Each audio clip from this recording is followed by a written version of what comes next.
साथियों, ये उदाहरण मैं विस्तार से इसलिए दे रहा हूं क्योंकि आजकल दिल्ली के आसपास किसानों को भ्रमित करने की बड़ी साजिश चल रही है। उन्हें डराया जा रहा है कि नए कृषि सुधारों के बाद किसानों की जमीन पर दूसरे कब्जा कर लें। भाइयों बहनों, मैं आपसे जानता हूं, क्या कोई डेयरी वाला दूध लेने का कॉन्ट्रैक्ट करता है तो आपकी गाय भैंस ले जाता है? कोई फल सब्जी खरीदने का उद्यम करता है तो क्या आपकी जमीन ले जाता है? क्या आपकी प्रॉपर्टी उठा के ले जाता है? क्या साथियों, हमारे देश में डेयरी उद्योग का योगदान कृषि अर्थव्यवस्था के कुल मूल्य में 25% से भी ज्यादा है। ये योगदान करीब करीब 8 लाख करोड़ रुपए होता है। दूध उत्पादन का कुल मूल्य अनाज और दाल के कुल मूल्य से भी ज्यादा होता है। इस व्यवस्था में पशुपालकों को आजादी मिली हुई।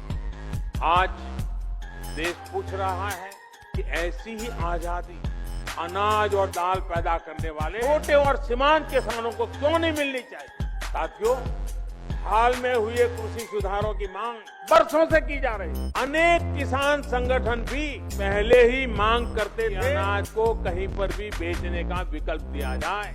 आज जो लोग विपक्ष में किसानों को भ्रमित कर रहे हैं, वो भी अपनी सरकार के समय इन कृषि सुधारों के समर्थन में थे, लेकिन अपनी सरकार के रहते वो निर्णय नहीं ले पाए, किसानों को झूठे दिलासे देते रहे। आज जब देश ने यह ऐतिहासिक कदम उठा लिया, यही लोग किसानों को भ्रमित करने में जुट गए। मैं अपने किसान भाई बहनों से फिर एक बार कह रहा हूं, बार बार दोहराता हूं कि उनकी हर शंका के समाधान के लिए सरकार 24 घंटे तैयार है। किसानों का हित पहले दिन से हमारी सरकार की सर्वोच्च प्राथमिकताओं में से एक रहा।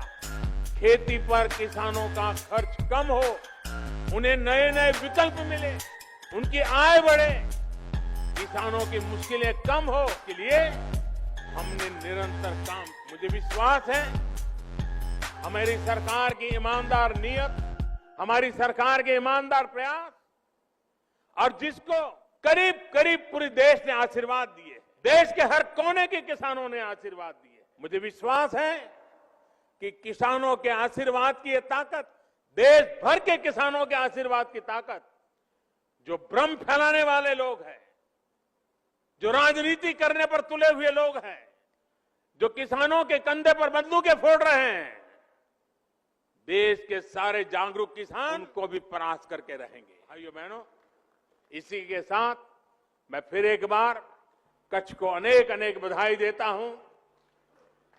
अभी कुछ देर में जब मैं यहां आया हूं तो रणोत्सव के प्रति मेरा आकर्षण तो रहता ही है। कच्छ की विरासत, यहां की संस्कृति को